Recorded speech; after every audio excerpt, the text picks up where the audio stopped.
Inilah Global Views, sudut pandang kita tentang ragam konflik internasional yang berdampak signifikan kepada kita semua. Dunia akan gemetaran jika Amerika benar-benar menyerang Iran. Presiden Amerika Serikat Donald Trump telah mengancam akan menggempur Iran jika Teheran menolak merundingkan program nuklirnya. Meski secara resmi menolak perundingan atas dasar paksaan dan intimidasi, Iran mengutus Menteri Luar Negeri Abbas Araghchi ke Oman pekan ini. Di ibu kota negara kecil di Teluk Arab ini, Abbas akan mewakili Iran dalam perundingan dengan Amerika yang bersifat tidak langsung. Iran ingin Oman menjadi perantara negosiasi politiknya dengan Washington yang akan diwakili utusan khusus Timur Tengah, Steve Witkoff. Presiden Iran Masoud Pezeshkian mengatakan Washington tidak dapat dipercaya. Kurangnya kepercayaan itulah yang menjadi alasan sikap dan posisi Iran saat ini. Donald Trump masih yakin dan mengklaim perundingan Amerika-Iran akan dilakukan secara langsung, bukan lewat perantara Oman. Pada masa jabatan pertamanya, Presiden Trump secara sepihak menarik diri dari rencana aksi komprehensif bersama atau JCPOA 2015. Traktat ini merupakan perjanjian multinasional yang bertujuan membatasi aktivitas nuklir Iran dengan imbalan keringanan sanksi. Sejak kembali ke Gedung Putih pada 20 Januari 2025, Trump kembali ke kebijakan tekanan maksimumnya terhadap Iran. Teheran berulang kali menegaskan program nuklir mereka bersifat damai dan mengecam sanksi-sanksi Amerika dan sekutunya sebagai ilegal dan tidak dapat dibenarkan. Teheran menyambut ultimatum dan tantangan Washington jika memutuskan menyerang Iran. Presiden Masoud Pezeshkian juga menolak klaim Barat Iran secara diam-diam dan sedang mengejar program senjata nuklir. Kami tidak pernah melakukannya, kata Pezeshkian. Kepala Badan Tenaga Atom Internasional Rafael Grossi mengatakan, akhir 2024, Iran telah meningkatkan pengayaan uranium hingga kemurnian 60% yang memicu kekhawatiran baru. Uranium akan memenuhi syarat diubah menjadi bahan bom nuklir jika mencapai pengayaan sekira 90%. Lalu apa yang akan terjadi jika Donald Trump benar-benar memerintahkan serangan ke Republik Islam Iran? Dalam skenario terbaru, serangan bisa dilakukan sendirian oleh armada udara Pentagon maupun CIA. Skema kedua, gempuran dilakukan Amerika dan kekuatan tempur sekutu Eropanya, terutama Inggris. Skenario ketiga, Amerika bersama Inggris dan Israel berbarengan menyerang fasilitas nuklir dan aset militer Iran. Skema lain adalah Israel akan sendirian sebagai proksi Amerika dan sekutunya menggunakan kekuatan udaranya guna menyerang Iran dari dalam wilayah Israel. Murad Sadiqzadeh, Presiden Pusat Studi Timur Tengah dan dosen tamu Universitas HSE Moskow mengatakan, jika Iran benar-benar diserang, dampaknya akan membuat dunia jadi gemetar. Presiden Trump dalam surat yang dikirim ke Ayatollah Khamenei memberi batas waktu hingga akhir Mei 2025 bagi Iran untuk duduk di meja perundingan. Menurut media Axios, surat itu dilaporkan bernada tegas dan Trump menjelaskan konsekuensi perundingan akan sangat menghancurkan. Menurut Murad Sadiqzadeh, satu pihak yang akan benar-benar memetik manfaat besar adalah Israel. Terlebih pekan lalu, Perdana Menteri Israel Benjamin Netanyahu telah menemui Donald Trump di Gedung Putih. Israel memandang situasi politik saat ini dengan kembalinya Trump ke Washington menjadi jendela kesempatan yang sempurna untuk menekan Israel. Menurut pejabat Israel, momen seperti itu mungkin tidak akan datang lagi. Mereka juga menunjuk pada kemajuan program nuklir Iran yang menurut mereka mendekati tahap kritis. Selain itu, Israel menuduh Iran terlibat dalam serangan 7 Oktober 2023 yang memicu gelombang konflik baru dengan gerakan Hamas Palestina. Sumber-sumber Israel mengklaim dalam beberapa bulan terakhir, pasukan pertahanan Israel telah melakukan beberapa serangan terhadap target-target Iran. Begitu pula target ke kelompok-kelompok yang terkait Iran di Yaman dan Suriah sebagai bagian persiapan untuk kemungkinan konfrontasi skala besar. Para pemimpin Iran tidak tinggal diam melihat gerakan Israel ini. Mereka memperingatkan negara-negara tetangganya seperti Irak, Kuwait, Qatar, Emirat Arab, Turki, dan Bahrain. Menurut Teheran, segala dukungan terhadap potensi serangan Amerika dan Israel, termasuk penggunaan wilayah udara mereka, akan dianggap sebagai tindakan permusuhan dengan konsekuensi serius. Dalam lingkungan yang kompleks dan situasi sangat rentan ini, masyarakat internasional kini berharap ada solusi diplomatik. Rusia mengingat hubungan uniknya dengan Iran dipandang akan menjadi pihak yang tepat sebagai mediator dialog Amerika-Iran. Menurut Axios, pada bulan Februari 2025, Donald Trump membahas kemungkinan mediasi Rusia dalam kasus Iran yang mendapatkan tanggapan positif Presiden Vladimir Putin. Rusia secara tradisional memainkan peran diplomatik penting dalam urusan Timur Tengah dan menjaga hubungan yang stabil dengan Teheran dan Washington. Dalam konteks ini, keterlibatan Moskow dapat memainkan peran yang menstabilkan dan menciptakan peluang untuk negosiasi. Sementara penerapan inisiatif semacam itu mungkin memerlukan waktu tambahan dan kondisi yang menguntungkan. Misalnya, deeskalasi ketegangan Amerika-Rusia dan kemajuan menuju penyelesaian konflik di Ukraina secara damai. Secara resmi, Moskow telah menunjukkan minatnya pada deeskalasi konflik dan solusi diplomatik, dan ini menjadi tanda sangat positif.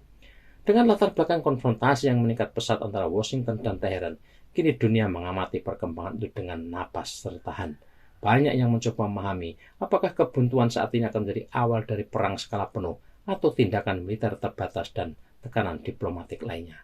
Sinyal dari Amerika, Israel, dan Iran menunjukkan situasi tengah berada di ujung tanduk, dan setiap kesalahan langkah dapat memicu konflik regional skala besar dengan konsekuensi yang jauh melampaui Timur Tengah.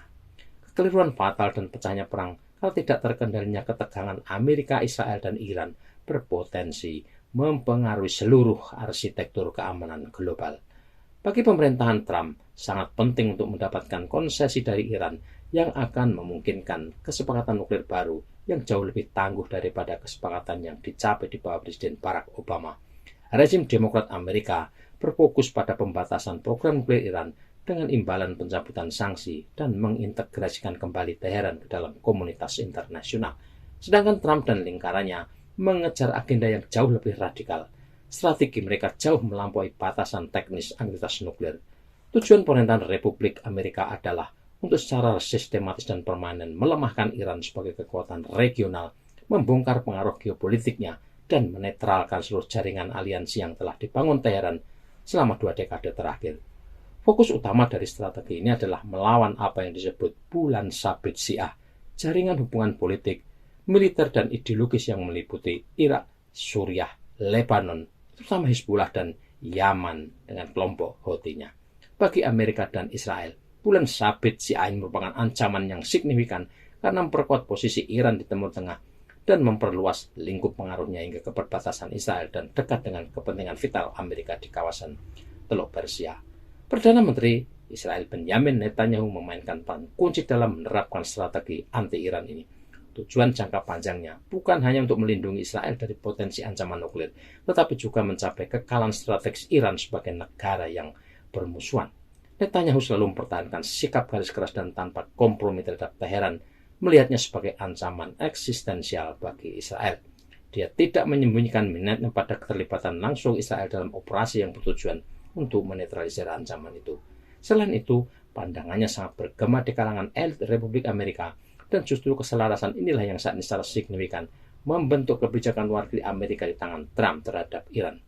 Bukanlah suatu kebetulan dalam banyak pernyataan pejabat Amerika, penekanannya bukan pada pencegahan Iran peroleh senjata nuklir, melainkan pada penghapusan total ancaman yang ditimbulkan oleh Iran. Dalam konteks ini, program nuklir hanya menjadi satu komponen dari permainan geopolitik yang jauh lebih luas. Bagi Donald Trump, sangat penting untuk menunjukkan tekad dan kekuatan, baik dalam kebijakan luar negeri maupun kepada audiens domestiknya, terutama menjelang siklus pemilihan lainnya.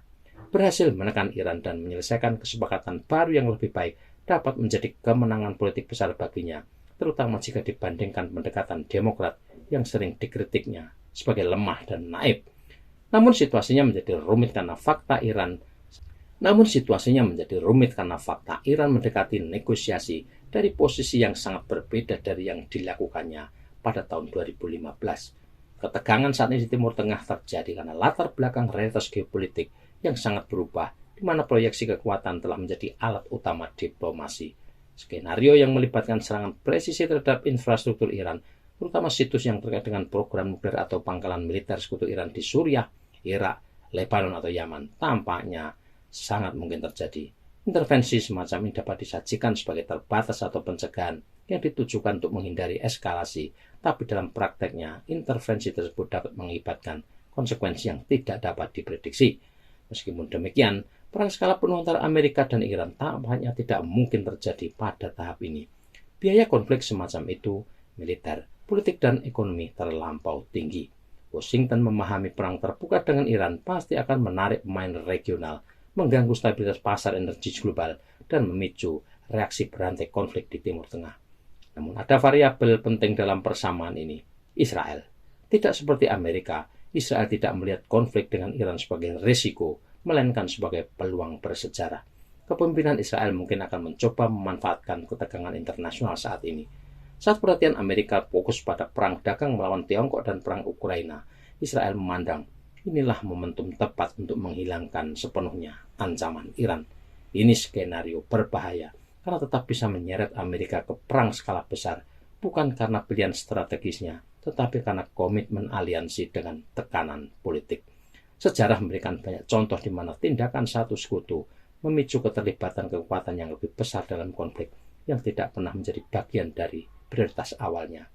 Tapi realitas yang tidak bisa diabaikan, selain kedekatan tradisional Moskow dengan Iran, Iran memiliki kemitraan strategis dengan Tiongkok.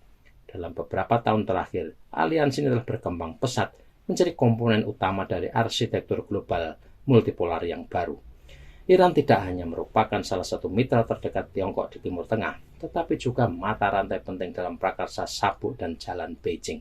Selain itu, Iran merupakan peserta penting dalam koridor transportasi internasional Utara Selatan yang menghubungkan Asia dengan Eropa dan secara aktif didukung Rusia.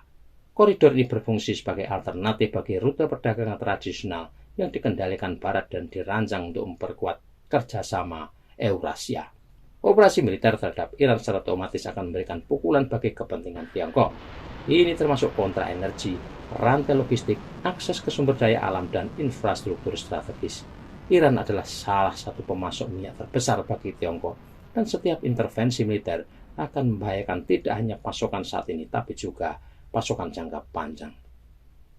Tribuners, peluang terjadinya perang skala penuh antara Iran melawan Amerika dan sekutu Eropanya serta Israel tetap terbuka. Setelah posisinya dalam geopolitik Timur Tengah sangat kuat, Iran kini menghadapi problem serius setelah kehilangan pijakan di Suriah. Kekuatan Hamas Palestina di jalur Gaza telah didegradasi. Demikian pula kepemimpinan kuat Hezbollah di Lebanon sudah dihancurkan Israel. Praktis poros perlawanan yang dibangun Iran guna mengimbangi Israel kini tinggal mengandalkan Houthi Yaman dan kekuatan paramiliter Syiah di Irak. Amerika dan Inggris sudah memulai gempuran tanpa henti ke Houthi Yaman, dan jika berkelanjutan skala masif, jelas bisa mendegradasi kemampuan kelompok pro-Iran ini. Hal yang mungkin patut dicemaskan jika perang berkobar di Iran, dampak ikutannya sudah pasti akan meruntuhkan sektor minyak dan gas dan perekonomian global.